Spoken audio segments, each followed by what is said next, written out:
Hello guys, my name is Andy from MOONCAKE Visuals. In today's quick video, we're gonna see our elements library.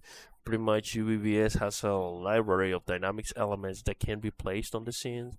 They are virtual screen and desk, and also we have talents that we can, create and you can add to the scene.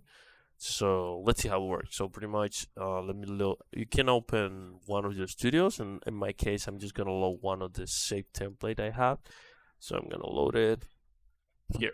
To open the templates, I'm go to the Style tab, right, and then click here on this Add button here, and you see it opens the library here.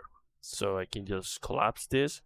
You might have less elements. It's because in the free version you have essential library of elements. So, but yeah, so here we have talents. Pretty much talents, as the name said, it's used to well display the presenter on the scene. So we're gonna see later how it works.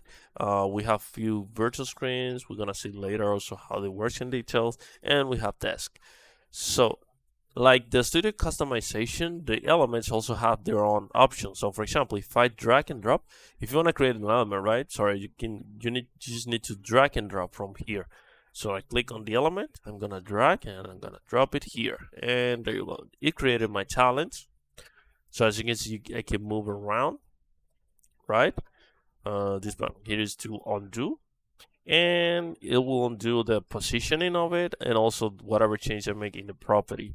As you can see, the elements has different properties. So here I have this duplication button. I can click on it and it will duplicate that element, as you can see it. And also we can delete by clicking on this button. So let me just add, for example, a screen.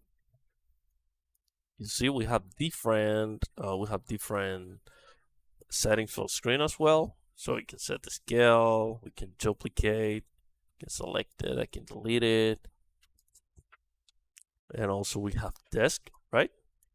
I'm just gonna quickly drag and drop this desk. As you can see, we can drag it here. So let me just scale. So, and I can just undo it or delete it. So this is pretty much how you can create elements on the scene. Now, next video, we're gonna see how they work in detail. So see you in the next video.